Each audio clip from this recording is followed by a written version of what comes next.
বিসমিল্লাহির রহমানির রহিম। আসসালামু আলাইকুম এভরিওয়ান, সবাই কেমন আছেন? বাই দ্য ওয়ে, আমি দিনাজ কুকিং হোম থেকে সবাইকে অনেক স্বাগতম জানাচ্ছি। আজকে আপনাদেরকে তৈরি করে দেখাবো ঈদ স্পেশাল খুবই মজাদার একটা সেমাই ডেজার্ট।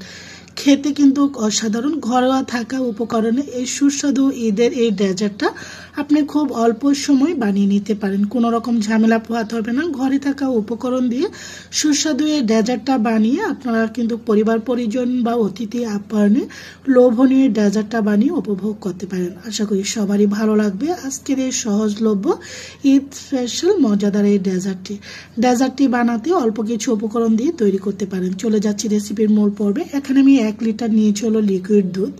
এখানে আমি মিল্ক বিটারটা নিয়েছি, দিয়ে দিচ্ছি এখানে হাফ কাপ চিনি। মিষ্টিটা আসলে যে যেরকম খাবেন সেরকম ভাবেই দিবেন। তো আমার প্রায় 2 চামচ দিয়ে দিচ্ছি এখানে 1 কাপ গুঁড়া দুধ। এখানে আপনার চাইলে গুঁড়া দুধ দিয়ে, যদি লিকুইড দুধ না থাকে গুঁড়া দুধ দিয়েও কিন্তু আপনারা এটা করতে পারেন, যেহেতু এটা তো একটু থিকনেস হবে, এটার মধ্যে কর্নফ্লাওয়ার মিক্স হবে। দুধটাকে এখন আমি একটু জাল দিয়ে দুধটাকে ঘন করে নিব।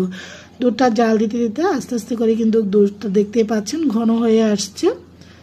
সুস্বাদু এই লোভনীয় ডেজার্টটা এত মজা, এটা কিন্তু অল্প সময়ে বানিয়ে কিন্তু আপনারা ঝটপট উপভোগ করতে পারেন।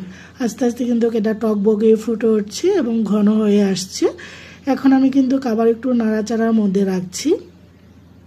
গুঁড়া দুধটা অবশ্যই, যদি লিকুইড দুধ দেন গুঁড়া দুধটা অবশ্যই দিবেন, অতি করে একটা টেস্টটা বাড়বে। এখন মিক্স করছি, এটা হলো কাস্টার্ড আর কি পাউডারটা, এটা আমি ইয়ার মধ্যে লিকুইড নর্মাল দুধের মধ্যে মিক্স করে তারপর দিয়ে দিয়েছি। এখানে প্রায় 3 টেবিল চামচ আমি এখানে কাস্টার্ড পাউডার দিয়েছি। কাস্টার্ড পাউডার না থাকলে আপনারা কর্নফ্লাওয়ার দিয়েও করতে পারেন, কোনো সমস্যা নেই। কাস্টার্ড পাউডারটা জাল দিয়ে আমি এখন ঘন করে নেব। এটা একটু নাড়ার উপরে রাখছি। এখন পাশের চুলায় এখন আমি সেমাইটাকে ভেজে নেব একটু ঘিয়ের মধ্যে। এখানে আমি 2 টেবিল চামচ ঘি দিয়ে দিচ্ছি। এই ডেজার্টটা যখন বানাবেন অবশ্যই কিন্তু ঘি দিয়ে সেমাইটা ভাজবেন। আসলে যদি সয়াবিন তেল দিয়ে ভাজেন আপনারা এটার কিন্তু যে ভালো অরিজিনাল একটা টেস্ট থাকে সেটা কিন্তু আপনারা পাবেন না। যদি ঘি অপছন্দ করেন, তেল পছন্দ করেন, সেটা আপনারা আপনাদের চয়েস অনুযায়ী বানাতে পারেন।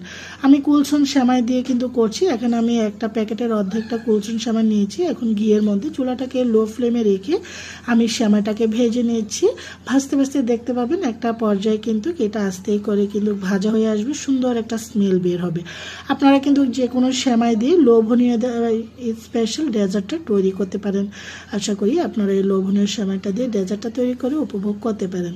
সেমাইটা দেখতে পাচ্ছেন আমার ভাজা হয়ে আসছে। তারপরে এখন আমি দিয়ে দিচ্ছি হলো এখানে একটু পানি দিয়ে দিব সেমাইটা সিদ্ধ হওয়ার জন্য, যেহেতু এটা তো একটু সিদ্ধ, তবে অতিরিক্ত পানি দেওয়া যাবে না, অল্প করে পানি দিচ্ছি আমি। এখানে প্রায় 5 থেকে 6 টেবিল চামচের মতন পানি অ্যাড করেছি। এখন নেড়ে চেড়ে সেমাইটাকে ঝোড়া ঝোড়া করে নেব। তবে এটা কিন্তু একদম আঠালো করা যাবে না। এখন দিয়ে দিচ্ছি হলো একটু চিনি, এখানে মিষ্টিটা লাগার জন্য আর কি। তবে মিষ্টিটা যা যা টেস্টের উপরে নির্ভর করে। এখন যেহেতু এখানে এটা তো আর আলাদা করে দুধে কোনো মিক্স হবে না, এটা জাস্ট আমরা যেরকম ঝুড়া সেমাইটা তৈরি করি আর কি, জর্দা সেমাই বলে, ঠিক ওই রকম হবে। এখানে 10টি কিশমিশ দিয়ে দিচ্ছি। আপনার চলে এটার মধ্যে বাদামও কিন্তু মিক্স করতে পারেন, যেহেতু আমি পরে ডেকোরেশনের সময় বা পার্ট বাই পার্ট বাদাম ইউজ করব, সেজন্য আর করি। এদিক দিয়ে আমার কিন্তু কাস্টার্ডের সেই ঘনত্বটা কিন্তু হয়ে গিয়েছে। কাস্টার্ডটা আর কি, এই যে দেখুন দুধে মিক্স সেই কাস্টার্ডের লেয়ারটা কিন্তু হয়ে গিয়েছে। এটাকে আর বেশি ঘন করবো না, ঘন করলে এটা একেবারে শক্ত হয়ে যাবে। তা আমার কিন্তু প্রত্যেকটা জিনিস প্রিপারেশন করে নেওয়ার পর চলে এসেছি। এখানে আমি সার্ভিং সেই আইসক্রিমের যে কাপগুলো সেগুলো নিয়েছি। এটার মধ্যে দেখতে আমার কাছে ভালো লাগে, সেজন্য আপনারা যে কোনো কিছুতে সার্ভ করতে পারেন। প্রথমে আমি একটা পার্ট এখানে সেই কাস্টার্ডটা দিয়ে দিচ্ছি, দিয়ে এখন উপরে আমি এটা দিয়ে দিব। দোনোটার মধ্যে দিয়ে দেওয়ার পরে এখন সেমাইটা উপরে ছড়িয়ে দিচ্ছি। সেমাইটা দিয়ে চারদিকটা সুন্দর করে গুছিয়ে এটার সাথে সেট করে দিব। এটা এত মজা কি আর বলবো, ঠান্ডা হলে এটার টেস্টটা দারুণ বেড়ে যায়।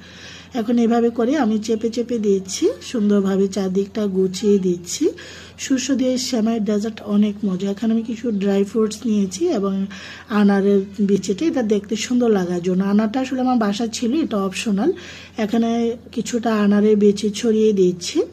যদি পছন্দ হয় আনারটা কিনে এনেও দিতে পারেন, না থাকলে সমস্যা নেই। যে কয়েকটা বাদাম থাকে, কিশমিশ থাকে, সেগুলো ছড়িয়ে দিতে পারেন দেখতে ভালো লাগার জন্য। কিছুটা পেস্তা দিয়েছি, কিছুটা এখানে আমি কাঠবাদাম দিয়ে দিচ্ছি, উপরে ছড়িয়ে দিচ্ছি।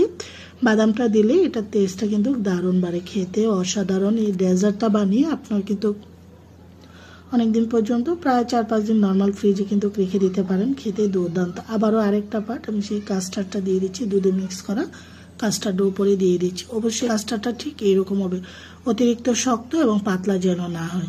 এভাবে করে আবারও আমি ছড়িয়ে দিয়েছি। এখন আরেকটা পার্টের উপরে আমি সেই ইয়াগুলো, ড্রাই ফ্রুটসগুলো এবং আনারটা ছড়িয়ে দিয়েছি। আনারটা দিলে আসলে লুকটা একটু অন্যরকম আসে। আসলে যে কোনো জিনিস খাবারের থেকে দেখতে কিন্তু অসাধারণ, আমার কাছে তাই মনে হয়। ডেকোরেশনটা আসলে যে যেরকম, আপনারা চাইলে এখানে ইয়েও দিতে পারেন, যে ফ্রুটস, কলা, আপেল, আনার এগুলো কিন্তু দিতে পারেন, কোনো সমস্যা নেই। আপনার ডেকোরেশনটা যা যা চয়েস অনুযায়ী করে নেবেন, যে যেরকম পছন্দ করেন। আবার উপরে কিছু বাদাম ছড়িয়ে দিয়েছি। সুস্বাদু এই সেমাইয়ের ডেজার্টটা এই ঈদে পরিবার পরিজন্য উপভোগ করতে পারেন। আশা করি সবারই ভালো লাগবে। আজ এই পর্যন্ত, সবাই ভালো থাকেন। আল্লাহ হাফিজ।